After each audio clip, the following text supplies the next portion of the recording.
He has a particular affinity for punching people in the face, but they are okay with cocaine and alcohol. Of course, the white man's okay with cocaine. The group claims to adhere to several different principles. They are opposed to racial guilt, the war on drugs, political correctness, Islam, Nazism, and feminism. So they're haters. Support the construct of they're proud to hate. Housewife, and they say they're not racist. McGinnis has said they do not discriminate based on race or sexual orientation, and some of the group members are black. He has also said the fundamental, all members, regardless of the stage, must agree to refrain from masturbation. This is to motivate them to date women. Interestingly, this rule was changed later on to allow fill the room with the juice. That's a lot of loot. That bit fire. Yeah, she kinda cute. Welcome back to the channel. Different video, same outfit because it's cute. What do you mean? I'm confused. Okay, look, you guys, seriously, I'm starving and all I have is a smoothie. I'm trying to do this thing where I don't eat on camera, but honestly, this is my channel and I just feel like, why should I care? It's my channel, okay? Anyways, I need to take out these retainers as well. So every time I want to eat, I have to take these out and I have to put them back in. So I'm actually timing myself. So I'm going to write it down and hopefully I only have them out for 10 minutes. I'm going to do my best to try to drink this within 10 minutes. I don't know if it's possible, but geez, I'm just going to try. Now, when it comes to the Proud Boys, I'll be honest with you guys. I have no idea who the heck that is. I didn't know who that was. Like the day after the election, bro. Look at the Lord. Look at me. Look at my mouth. What is going on? Anyway, child. After the debate, the presidential debate, okay. After that, I mean, that's when I found out about the Proud Boys. I don't know who. I mean, they're proud to be white, right? I don't know. Like, I think they're proud to be white boys, men, Trump supporters, racist, right? I literally, that is it. I just want everyone to know that I am literally lost, blind. I don't know what's going on. I don't know anything about this organization, cult, whatever you want to call them. I don't know. So we gonna have Mr. Dr. TODD GRANDE let us know what's going on. And I'm curious to know what he says about the mental health aspect because, like, I honestly didn't even think about that. Like, that must be something right there. You know what I mean? You know what I'm saying? Like, meaning there has to be something, right? I mean, it would just make sense for that to be that way. I mean, I could be wrong, though. But let's just see what he has to say. A 12-minute video, so go get you a little snack or, you know, some food or, you know, some breakfast. It just depends on what time. It just depends on the time. But let us see. So far, it looks pretty good. 2.6K uplights and 422 dislikes. So curious. Let's go, Mr. Doctor. This is Dr. Grande. Hi. Today's question asks if I can analyze the mental health and personality factors that may be at work with the group, the Proud Boys. Just a reminder, I'm not diagnosing anybody in this video. Only speculating about what could be happening in a situation like this. If you enjoyed this video, please like it, subscribe to my channel, and consider supporting me on Patreon. I'll put the link to Patreon in the description for this video. Ever since the presidential debate on September 29, 2020, there has been an increasing amount of interest in the Proud Boys. During this debate between Donald Trump and Joe Biden, Trump told this group to stand back and stand by when he was asked if he would condemn the group. It is worth noting that on October 1, Trump condemned the Proud Boys on Sean Hannity's show. The Proud Boys are an all-male neo-fascist group associated with the far right. All-male? Formed in 2016. That's kind of weird. It operates in the United States and Canada and engages in political violence. It was founded by a man named Gavin McGinnis. Oh, God. The name Proud Boys comes from a song that was cut from the movie Aladdin that was released in 1992. I didn't know any of this. Proud of Your Boy. In that song, Aladdin's mother was telling him she was disappointed with him, and Aladdin promised to make positive changes. The song became popular after it became part of the stage adaptation of Aladdin in 2011. So it was cut from the original movie, but later on we see it appear. McGinnis selected the song because he believed the lyrics implied that Aladdin was apologizing for being a boy. He found the song to be fake, humble, and self-serving, in addition to finding it the most annoying song in the world. Wow. So here again we see more Aladdin-inspired violence, as if the magic carpet ride crashes were not bad enough. Members claim they are not part of a white supremacist group, and they officially condemn racism, but their behavior has led to a number of the members of the group being designated as having ties to white nationalism. Right. In addition to the connection to racist ideology, group members have been accused of being misogynistic, anti-Semitic, transphobic, and Islamophobic. Gavin McInnes said that white men are under siege and has promoted violence against leftists, including members of Antifa, saying that he is disappointed in Trump supporters for not punching enough. He has a particular affinity for punching people in the face. McInnes stepped down as the group's leader in October of 2018. A man named Enrique Tarrio took his place. The group claims to adhere to several different principles. They are opposed to racial guilt, the war on drugs, political correctness, Islam, Nazism, and feminism. So they're they haters. Support the construct of venerating proud to hate? housewife, gay rights, small government, and closed borders. The group has banned other items that don't really seem necessarily related to their other principles, like flip-flops, fedoras, or cargo shorts. They also don't like opioids or crystal meth, but they are okay with cocaine and alcohol. Of course, the white man's okay with cocaine. In the Proud Boys group, makes sense. Each one requires a different task. At stage 1, people who want to become a member take a loyalty oath. They have to say they are a proud Western chauvinist who refuses to apologize for creating the modern world. At stage 2, current members punch the new member until that person successfully lists the name of 5 breakfast cereals. This is supposed to demonstrate what they call adrenaline control. Stage 3, at this point they have to get a Proud Boys tattoo, and at stage 4, they have to involve themselves in a physical altercation to support their cause. For example, physically assaulting members of Antifa. McInnes backed off of his position a little, saying the group is opposed to senseless violence. So he's kind of implying that they won't start fights, but they will finish them. So they'll respond to violence with violence. All members, regardless of the stage, must agree to refrain from masturbation. This is to motivate them to date women. Interestingly, this rule was changed later on to allow heterosexual members to masturbate no more than once in a calendar month. This really does give new meaning to the phrase, you can't make this stuff up. Right! To the male version, there's I am actually shook. Called Proud Boys Girls. But I'm not sure what the rules I didn't know are any to of this. get into that group. Hey, how many stages they're or going anything to like come that. for me. Oh, Proud I'm Boys scared. have involved themselves in a number of violent I will not incidents post this. at I rallies. should not post They this. tend to clash with left-wing activists at pro-Trump rallies. The members often wear yellow-trimmed Fred Perry polo shirts. Some group members have said that the group is really just a drinking fraternity. I'm shocked that alcohol could somehow be involved in this. Who could have guessed that? They reject the alt-right label, as I mentioned, and they say they're not racist. McInnes has said they do not discriminate based on race or sexual orientation, and some of the group members are black. He has also said the fundamental tenet of their organization is upholding Western chauvinism. The group has attempted to position themselves as a progressive and tolerant entity, justifying their anti-Islamic position by saying that Islam is against women and gay people. Therefore, by being anti-Islamic, they are protecting women and gay people. It's like they're really banking on people buying into the idea that the enemy of my enemy is my friend. With this unusual mixture of intolerance and inclusivity, the group has attracted people who might otherwise distance themselves from extremist groups. This strategy seems to be based on the idea that one can selectively hate. It's not about them against many groups. Literally. It's about them against a few specific groups.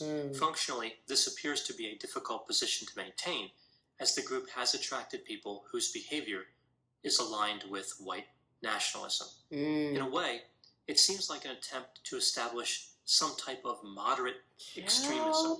Two words that really don't seem to go together. I'm scared. Hating any group is extreme. One doesn't make a group moderate by saying they'll only hate one or two groups instead of hating 5 or 6 groups. It just doesn't work that way. It's like if a car thief said they're really not a criminal because they only steal sports cars and not SUVs and pickup trucks. The construct of hate has a tendency to consume people. It's not something that can be invited in and then limited. Hate does the controlling. I literally said a hater. I said they're haters. And expand. Now moving to the mental health and personality factors. Characterizing groups like this is difficult because everybody joins groups for different reasons. Some of the members probably just want to have somebody with whom they can hang out and drink. Other members have extreme views and a tendency toward violent behavior. The assessment process of this group, those different things they have to do for each of those 4 stages, is almost like an anti-intelligence test. Let's break this down. That first stage, again, is when they call themselves a Western chauvinist. This doesn't seem like a smart move, but maybe some people wouldn't think that's a big deal, right? So some people will go into that stage 1 and not really necessarily have a lot of extreme views. Then for that stage 2, we see them getting punched and talking about cereal. This seems to be designed to weed out the best and the brightest. Again, anti-intelligence. Now the third stage, getting the tattoo, means the individual is willing to advertise the fact that their intelligence level was consistent with the second stage. So that's not a good sign. And then of course that fourth stage involves violence. With all this in mind, how can anybody be shocked that people who progress through this hierarchy of bad decisions will not have the best judgment? The core principles of this group and this assessment process also seems to increase the probability of selecting certain personality traits. So I'll go through the 5 factors here. We see low openness to experience, so there's rigid thinking.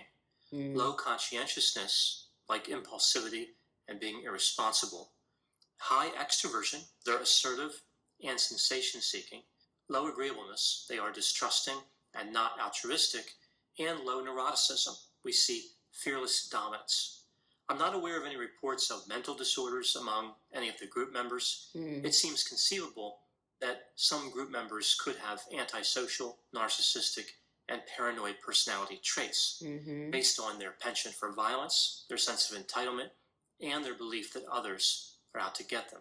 I think the bottom line of a group like this is that many of the members have extreme personality traits. These personality traits interfering with them receiving mental health counseling. They're not interested in changing.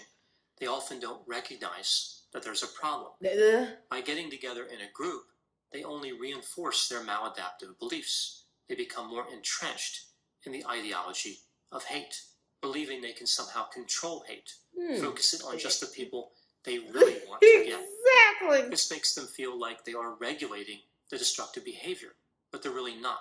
Like I talked about before, the hatred of one group is bad enough.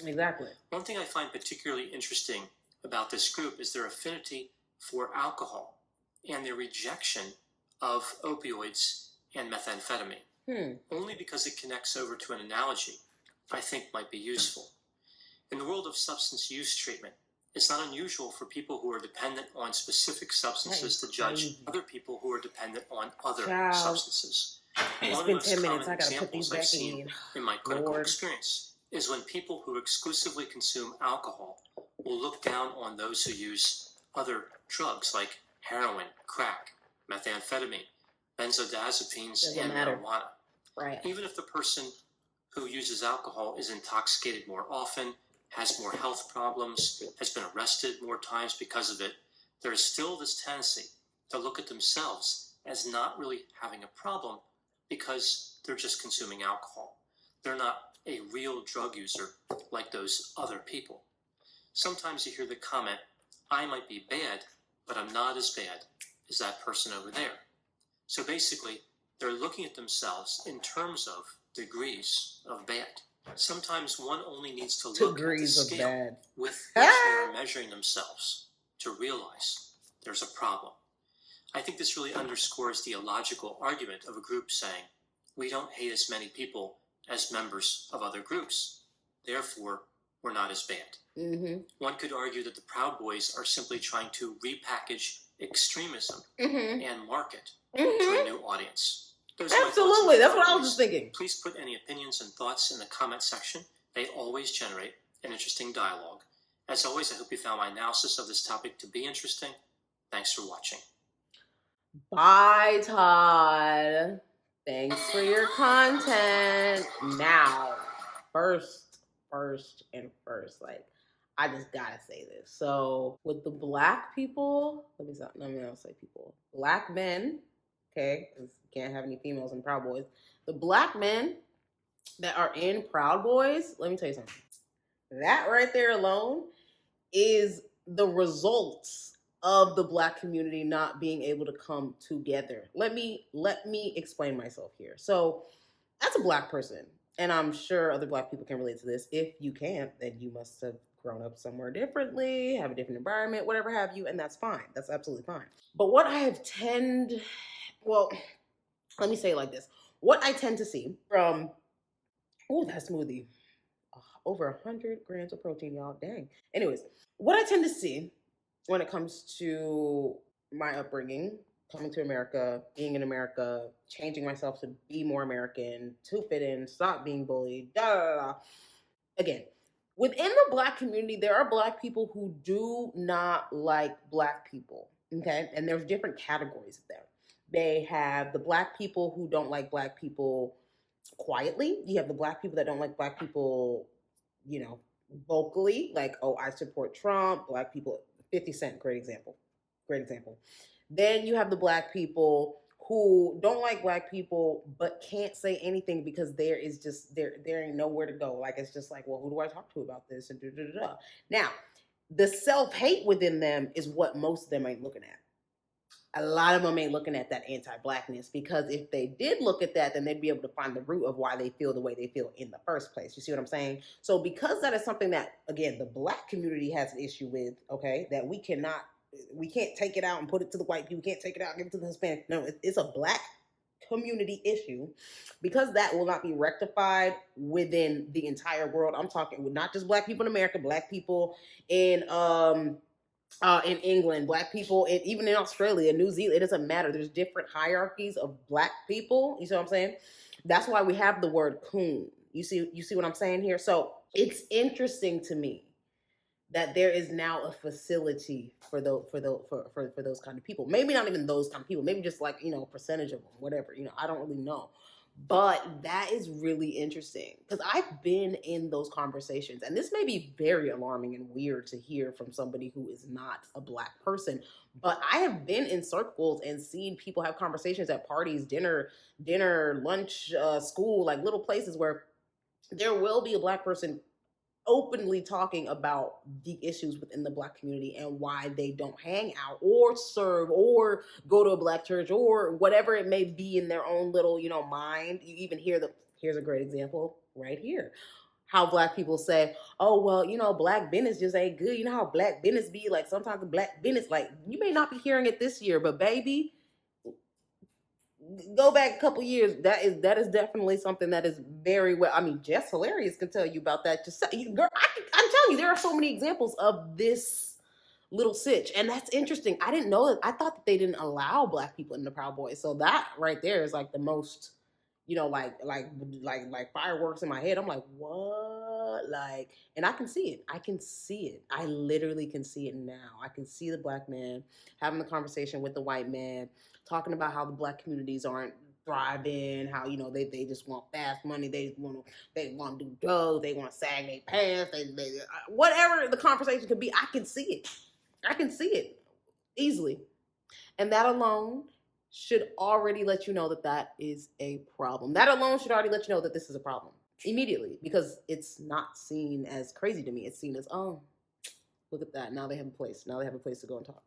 That is scary. Yo, I'm actually scared.